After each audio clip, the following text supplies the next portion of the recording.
Welcome to episode number 185, Mission and Purpose. Now, last week I discussed the idea of our true identity. I stated that we already possess an identity, a spiritual identity, and we have for a significant amount of time. Now, along with that identity, captured in our premortal spirits, we developed, through that identity, talents, abilities, and our preferences. Now, have you ever wondered why some people are obsessed with music, art, design, nature, animals, or drawn to particular careers such as a doctor or a social worker or a teacher or history? I know that mortal science will say that's just a combination of genetics and environment that determines those passions in our lives. I believe that our genetics and certainly our parental and peer influences can adjust the general direction, but I fully believe that much of what we can call our preferences and deep influences come from our spiritual nature, developed long before this mortal world. We had access to so much more in the way of music, art, history, nature, and knowledge in general, and we were allowed to explore those subjects and to develop our talents and our core spiritual nature. We also developed deep relationships that I fully believe continue into the earth and into mortality. When we begin to feel and develop our true identity, our true nature tends to lead us towards those preferences we developed long ago. Those talents, good desires, and relationships were what the Lord saw in us when He told Abraham, "Abraham, thou art one of them. Thou wast chosen before thou wast born." Chosen can mean many things in this sense. We all came to this earth with specific missions designated by the Lord, and I believe even a few personal ones of which the Lord approved. We were fully developed adult spirits before coming here with great abilities and potential, and some of our missions before this earth regarding the development of our relationships, friendships, and our family actually came with us. I do believe that we come to earth to specific parents, siblings, relatives to whom we had very close connections, love, and deep relationships.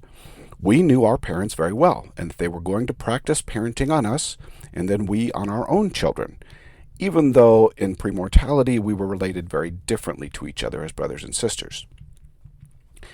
I fully believe that this life is more of a continuation of the previous life than we fully understand.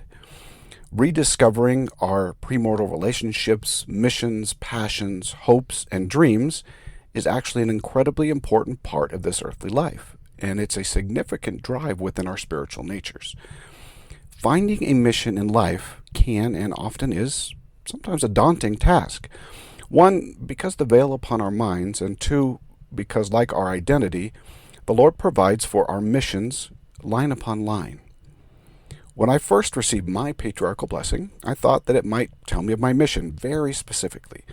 I knew that it wouldn't likely give me all the details, but I hoped that it would provide a determined accomplishment or mission I was to pursue.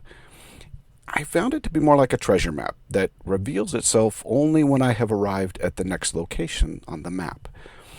I'm certain that the Lord does this on purpose, but for someone like me who likes to see and schedule the path well ahead of a time and well ahead of arriving, it can be frustratingly slow and difficult. Something also very interesting to me is that the Lord did not mention my illness in the slightest in my patriarchal blessing. He did not mention any of my struggles with my major illnesses. Considering the role that they play in my life and the time I have expended working through the difficulties associated with them, I would have assumed that the Lord would have at least devoted a small line in one of the paragraphs, and yet nothing of the sort. So I've spent an enormous deal of time or amount of time working through my many mental and physical health issues with all their limitations, with some success, but I have more than once noted to the Lord that I could get so many more things done if He would heal me and allow me to work without them. Now, I might have heard the Lord laugh a time or two when I mentioned it to Him, and I don't mean that in a rude way. I think He probably finds my lack of faith in His methodology amusing at times. I have almost always determined my illnesses to be hindrances to finding and completing my earthly mission. If not for my illness, I would have had a very different life. At least that's how the thought goes. And yet, that statement alone causes me to ponder, what if my illness is a part of that mission and is instrumental in me finding my true calling in life? If not for my illness, would I have taken paths that led to places and missions that were never mine to explore?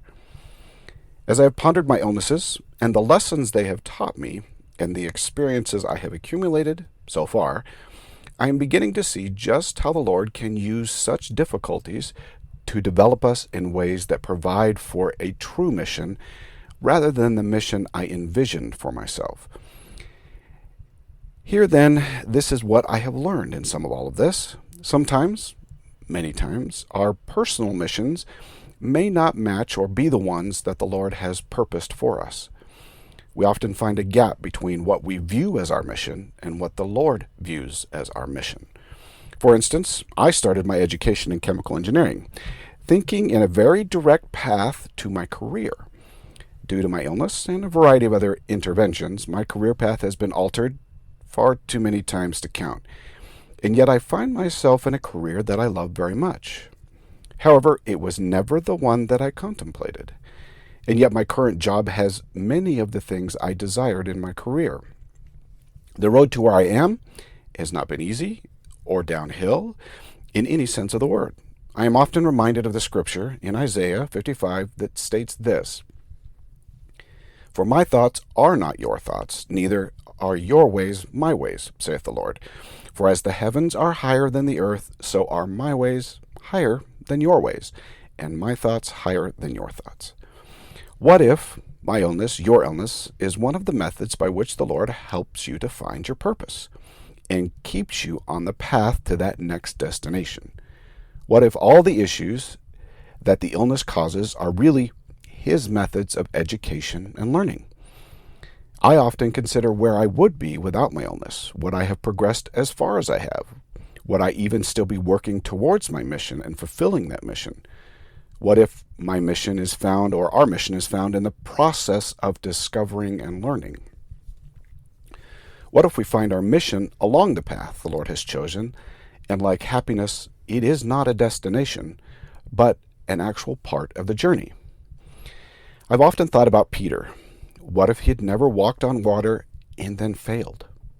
What if he had never denied the Christ?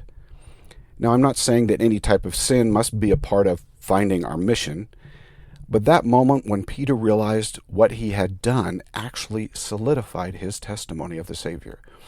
What Peter experienced defined him as a leader and a prophet. Have you ever wondered why that moment for Peter was included in the Scriptures, given the limited information we have about Christ's life? Peter's difficulties, in some ways, determined his mission and kept him on track. What if Joseph Smith had never lost the 116 manuscript papers? That moment solidified him as a prophet that would do the Lord's will, no matter the consequences. It was almost as if the Lord set that up for Joseph to allow him to learn. Difficult moments, problematic weaknesses, restraining illnesses seem to be the Lord's training field where He molds us and defines us and refines our mortal missions. So what if we view our mental illness as part of the method by which the Lord is providing for our mission? What if the obstacle is really the springboard? That can be difficult to see, and even more difficult to understand when you are locked into a deep episode. When we are locked into these episodes, pains, sufferings, and difficulties, we should remember that the lesson and the discovery of our mission generally follows the difficult moment, and that the purpose and design is rarely visible in foresight. In almost every case in the Scriptures, we find that individuals passing through difficult trials could not view the benefit until after the learning moment had passed, along with those poignant feelings and emotions. Job is a wonderful example of this particular principle. For me, I didn't begin to fully understand my purpose and mission until I viewed it through the lens of my mental health. Seeing my mental health as a part of the process was essential to understanding the process of finding my purpose in life, and then ultimately what the Lord desired me to do. It seems that mental illness, for me at least, is not a stumbling block, but a purposefully designed methodology to allow me and us, ultimately, to fulfill our missions in life. That will be a strange concept for individuals who have struggled much of their life and continue to struggle. But for me, I believe that it has been true. And when you consider what you have learned from your illness and what the Lord has taught you, I think you might also see the very same value. However, something incredibly important should be understood about our missions on this earth. We cannot find them outside the gospel of Jesus Christ. We will certainly find a mission outside of the gospel, but it will not necessarily be the one the Lord desires us to complete. We can waste all kinds of time on earthly missions that matter very little in the eternal nature of things. We can walk away from true principles thinking that we are doing a service for the Lord. But like Paul, we are actually fighting against our earthly missions, thinking in the same breath that we are doing the right thing. I'm not saying that many earthly fights are not worth fighting, but that they do not have value. Many are worth the fight and do have value, but we should be very cautious on which side of the fence we are fighting and how much time we are expending upon mortal concerns. We should evaluate regularly the purposes and missions we are pursuing and if they really matter once we've passed through the veil. And then, as Alma states in chapter 5, we should regularly ponder on the moment when we will stand before the Lord explaining those missions we pursued in this life. Mental illness can also very much lead us to wander on paths that appear to hold great value, but lead only to a great and spacious building. And Lucifer will uphold those paths, as he did with Paul, Korihor, Alma the Younger, and the sons of Mosiah, and ultimately even Judas, until all of a sudden the floor or the foundation falls out from under you, and you realize that what you thought had great value has no value at all, and worse, it has contributed to the downfall of others.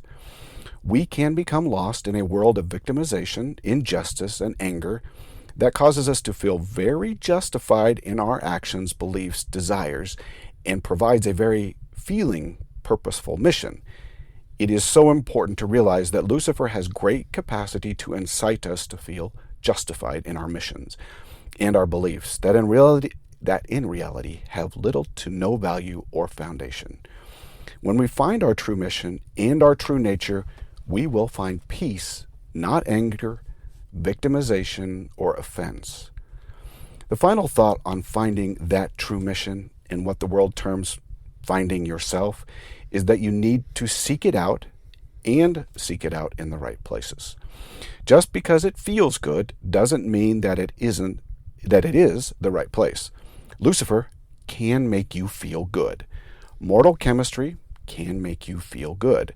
The individuals in the great and spacious building have missions and feel good in mortality. Everything around them feels solid, right, and good, and yet they stand in a building with no foundation. So when we seek, we need to be careful in the finding and the seeking. We should always seek for our mission in spiritual pathways and to build up, not tear down. Destruction is Lucifer's mission, and his pathways will always lead there.